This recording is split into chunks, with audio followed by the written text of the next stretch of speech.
No research, no guidebook, no package deal. Just a drop-off in a strange country, and 2 weeks to learn as much as possible. This is globetrotting as you've never seen it before. This is Drop Me Off Here.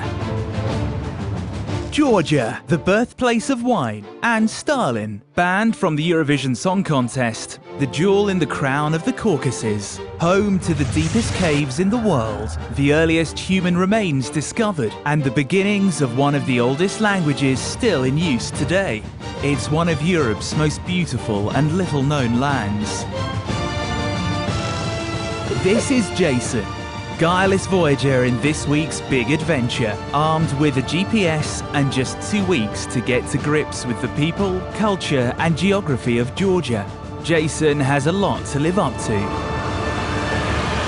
Now at an airfield somewhere in Georgia, we join Jason as he awaits his flight and the beginning of his adventure. We got picked up at Tbilisi this morning at some stupid hour.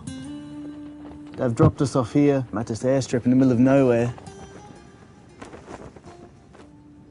And it looks like we're just waiting for this chopper to depart. Well, we don't even know where it's going, so just waiting for the weather to clear and then we should be off.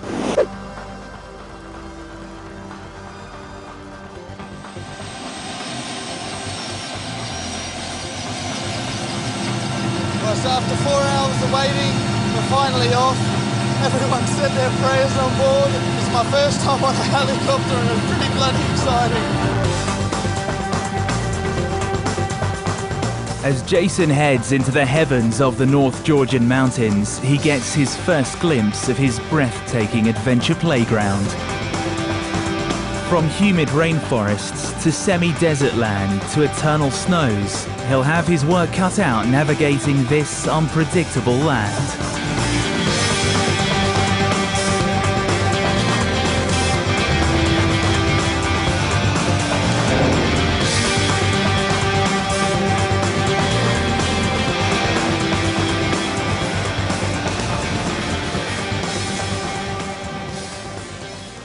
Svaneti is Georgia's remote northern province. At altitudes that would make your eyes water, the Svan people celebrate death with song, live off the land, and welcome guests with a thigh slap. Well, after we arrived yesterday from our flight from Tbilisi, we arrived in Mestia here. We went into town and we found a cafe slash bar slash brothel. And now they've pointed us up to these ancient watchtowers, which we're about to go have a look at.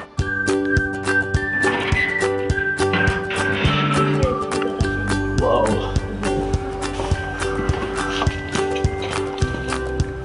The meeting point of East and West, Georgia made an art of keeping an eye on enemies.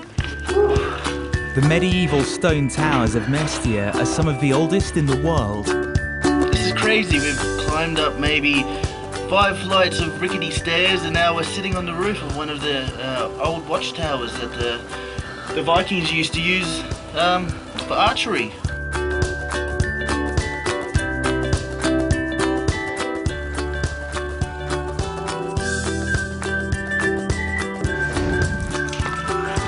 Tell you what, we're lucky to make it down. These ladders, well, they're ready to break, so I'm getting the hell out of here now.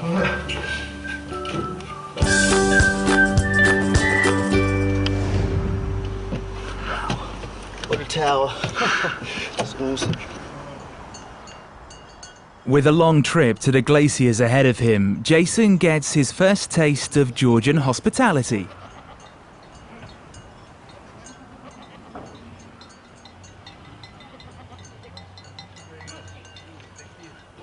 We've just been given some fresh fruit from some of the locals there. Looks delicious. Look at that. Plums, man. Look at that.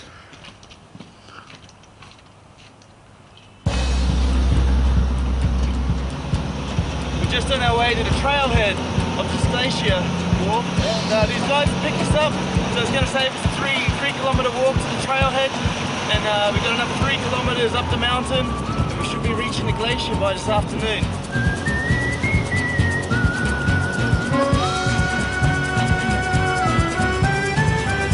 Welcome to Georgia, oh my God, it's amazing. amazing. 1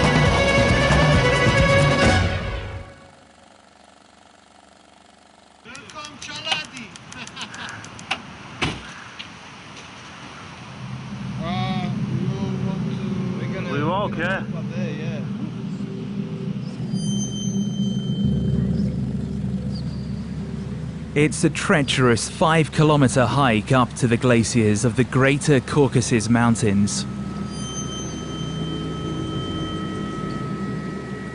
Getting there without a guide or a car won't be easy. Two Russian tourists have just driven us about halfway up the trailhead. Now we're going to take the rest of it by foot, so it should be another hour, hour and a half, heading straight up the mountain to what should be an awesome glacier.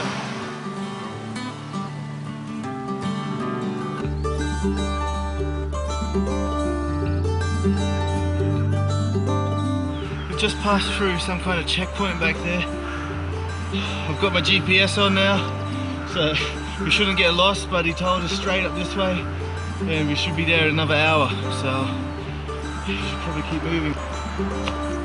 Military checkpoints in the region have become all the more frequent since the 5-day war between Russia broke out back in 2008, and although the situation has drastically improved, tensions are still uneasy to say the least.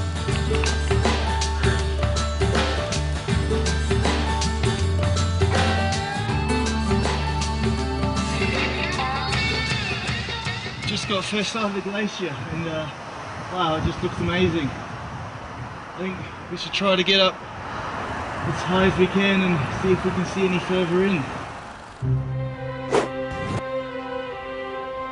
The Greater Caucasus Mountains are some of Europe's most magnificent. Rising some mind-boggling 5,000 meters into the air and dotted with glaciers, it's no wonder that the western region has been named a World Heritage Site. Today, Georgia is completely safe for travelers, and the mountain range's unique reputation as the most undisturbed in Europe seems certain to disappear. I don't know if I want to hang around here too long. The whole thing is melting pretty quickly and there's rocks falling off it everywhere, but beautiful.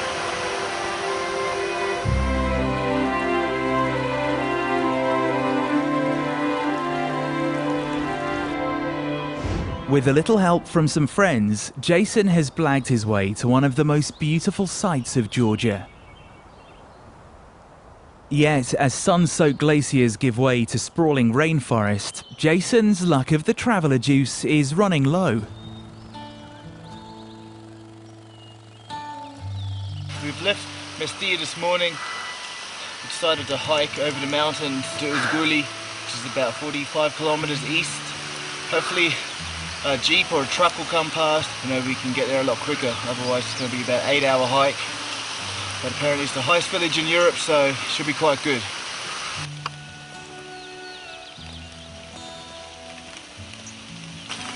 We've got about an hour into it and I think we've taken the wrong path, so we've decided that since it's raining we're just gonna stay here for a while till the rain stops or till the car comes and get nice and warm and drink some vodka. It's only, 2 o'clock in the afternoon, but it would be nice to stay here all night, but I think we should keep on soldiering on. So, get dry and then move off, yeah.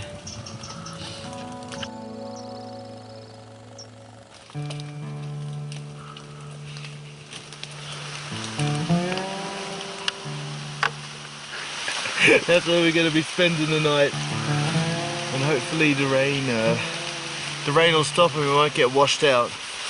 But yeah, we'll see what happens.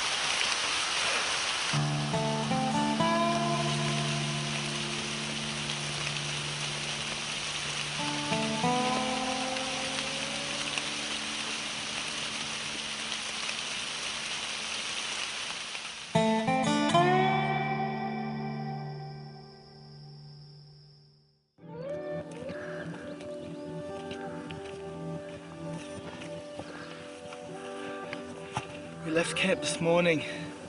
The rain has stopped.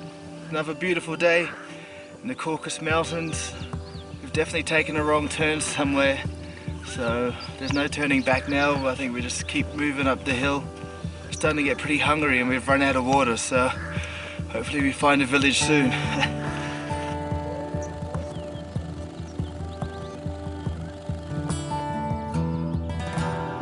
Villages are few and far between in the Greater Caucasus Mountains, and as our intrepid explorer soon discovers, it is easy to lose your way amongst the wild of the Georgian landscape.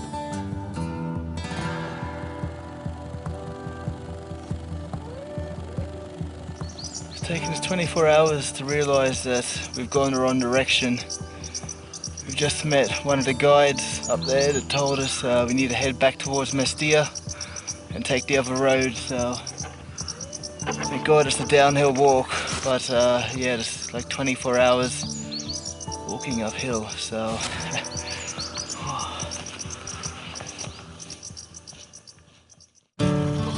we've come back down to the main road and we're finally on our way to, well, not all the way to Mesguli, but it's going to save us walking a few kilometers, so I think we'll get to the next town and God, I'm starving. I'll get something to eat and then hopefully find another ride, and we should be there by this afternoon. The highest village in Europe, so it should be quite cool. Luckily for Jason, hitchhiking in Georgia is, well, as safe as jumping in a car with a stranger can be.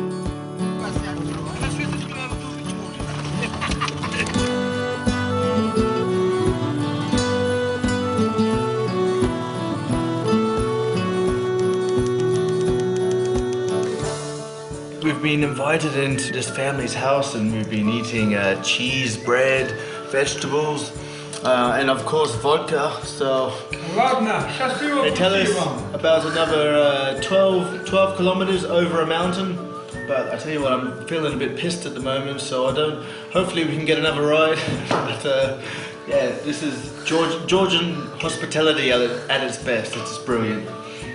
For the bon viveurs of the former Soviet states, a simple bottoms-up won't suffice. Here, toast-making is a kind of boozy art form performed by the tamada, or head of table. They last almost as long as the feast itself.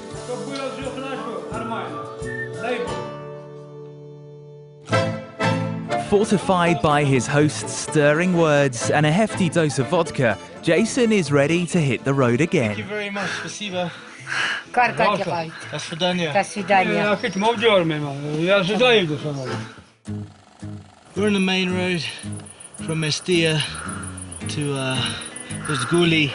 There's just no traffic. There's no traffic on this road to take us. I want to get over this ridge, and then I think we'll spend another night camping. Oh, I've never walked this far in my life. This is insane. There's a car coming up the mountain now.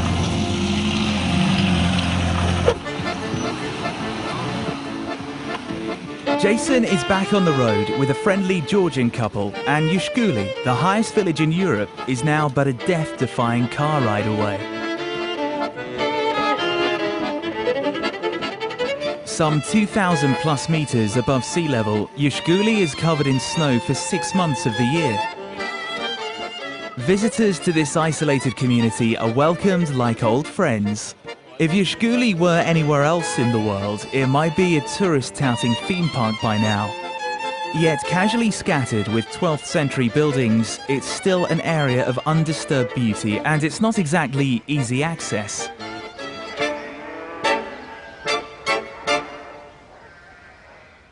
Accommodation comes in the form of the locals' open doors. There's no tour desk and no minibar, but there is the promise of a hearty meal and good company.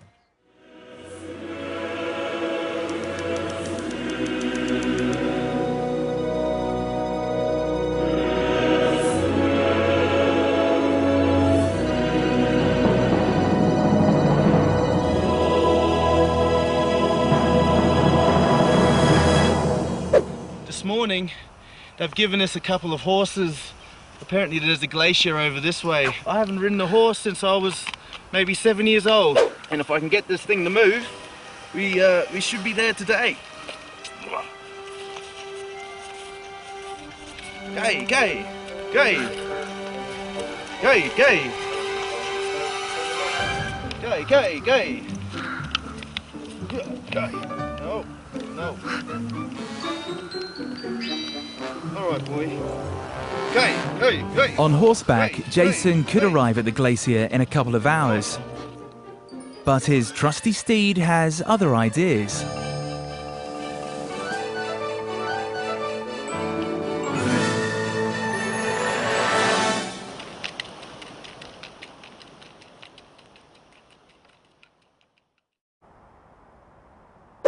suffering from a bit of chafage, so I think we're going to take a bit of a break. Tell you what, look at that. It's just beautiful.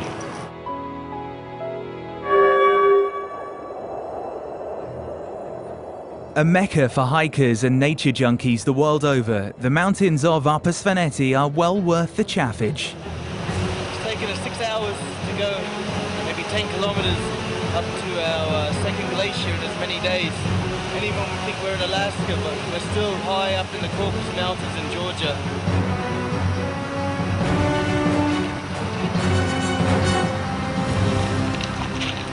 Graceful as a ballerina.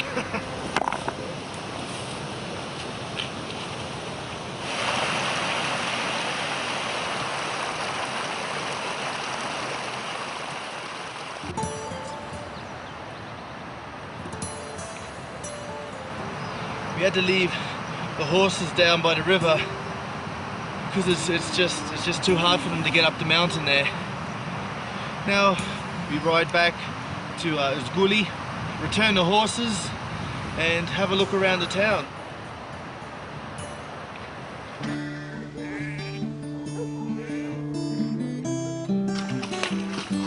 It's been a long day on the back of a horse.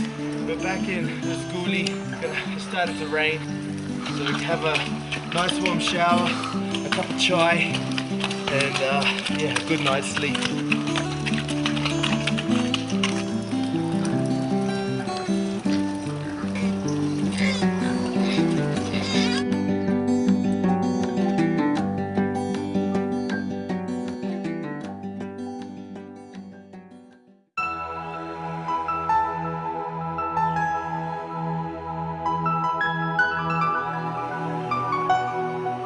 As with much of the Svaneti region, Ushguli is rich in cultural history. Its chapel and stone towers like Mestia make the place feel like it's trapped in time. We've got a bit of time to kill before we leave today, so we've been told there's some ancient watchtowers up on the very top of this mountain, so we're going to go up and check them out. But it looks like a bit of a hike up there.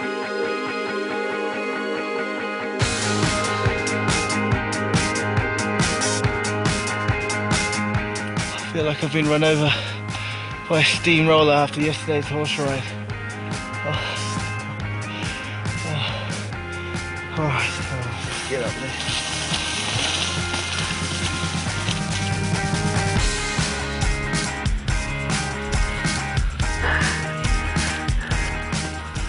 Oh. Oh. Oh.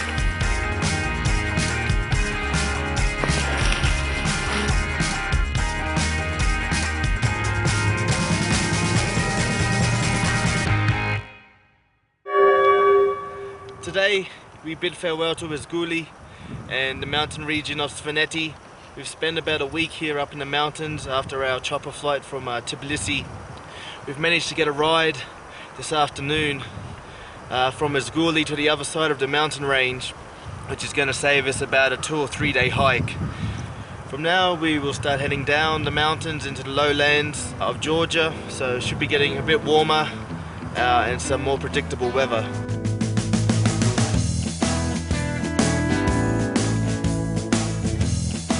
It's over a week since Jason has been off the beaten track of Georgia, and the simple life is beginning to take its toll. Tell you what, I've had enough of this mud and shit everywhere, so it'd be nice to go back to some kind of civilization.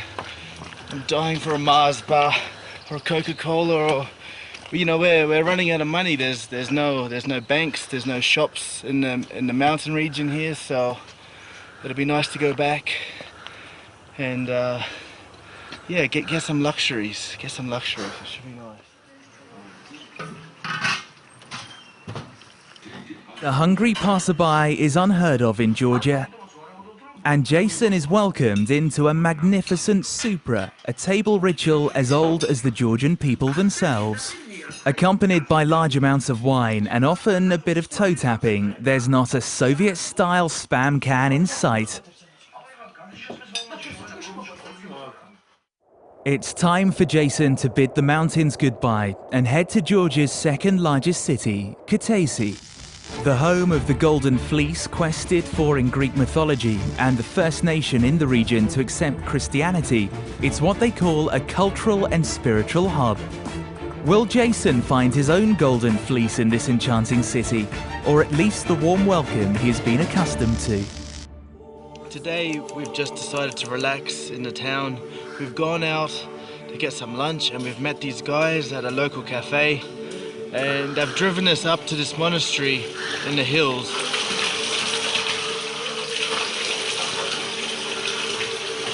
The holiest of holy water.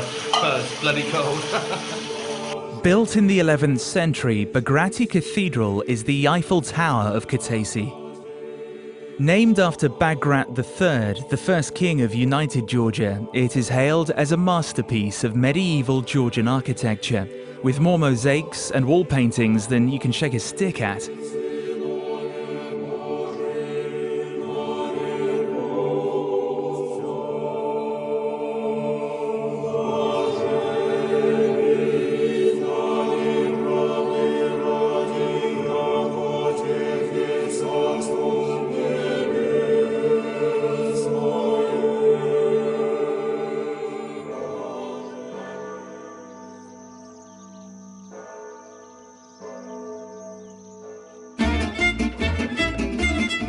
Georgians are proud to have cultivated the first grape juice 8,000 years ago. And everyone, even the priests, enjoy this rich heritage with gusto. It's just gone, past 12 o'clock. I've had half a bottle of vodka. We've had about half a bottle of vino from the priests here. Beer, everything. It's just amazing. The guys that invited us up here, it happens that his grandfather is a taxi driver, so we're getting a free ride back to town, and yeah, I think we're gonna go out and party tonight.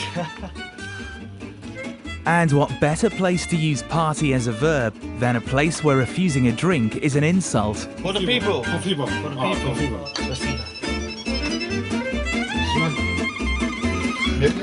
Thank you.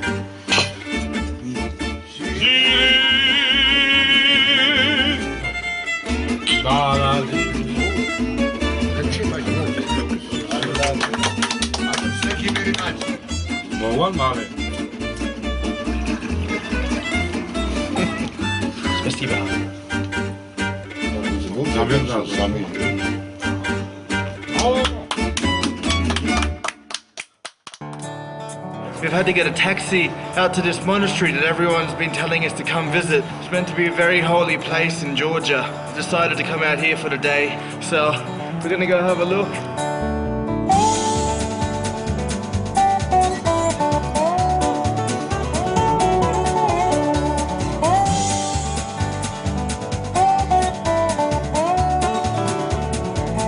Ancient mysteries seem to cling to this honeycomb of caves hacked out of a towering mountain.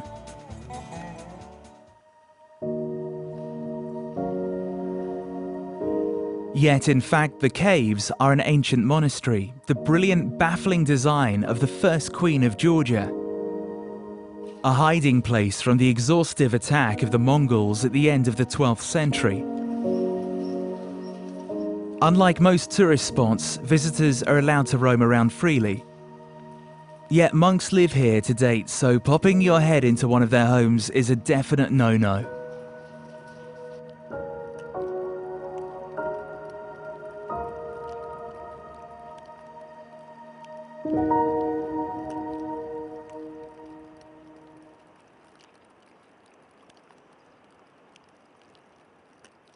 It's just a couple of days before Jason's adventure ends, and there's just time for one last hitch. It's not surprising that the hand of God would be felt in the postcard-pretty region of South Georgia.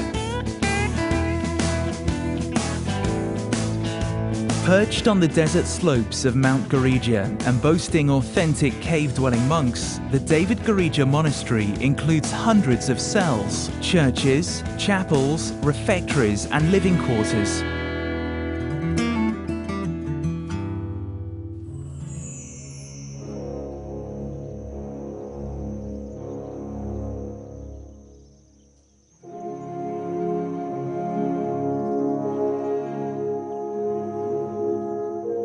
Among its residents have been many important Georgian religious figures. And today it's a place of reflection for travelers and locals alike.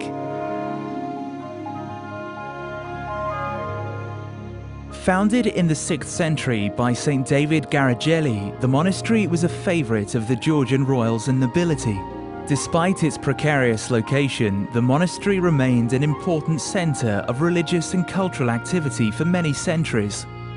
The high artistic skill of the medieval frescoes alone make it an indispensable part of world treasure. I think we're starting to get pretty tired after 2 weeks of non-stop travel, so tomorrow we return to Tbilisi. It's our last day, spend a day there and then back to Europe, ready for the weekend again. It's the end of Jason's adventure in Georgia. He may not have a novelty shot glass or sunbed suntan, but he survived on the kindness of strangers and manly intuition alone. How will our next great adventurer stack up? Here we are at the end of our trip in Georgia. We've only spent 2 weeks here. We've managed to see a whole lot of the country. We started off in the mountain region of Svaneti, we moved down to the Black Sea coast, and then all the way to the east side to the border with Azerbaijan. I think the most amazing thing for me has been the people. The hospitality, the friendliness, open-heartedness has just blown us away.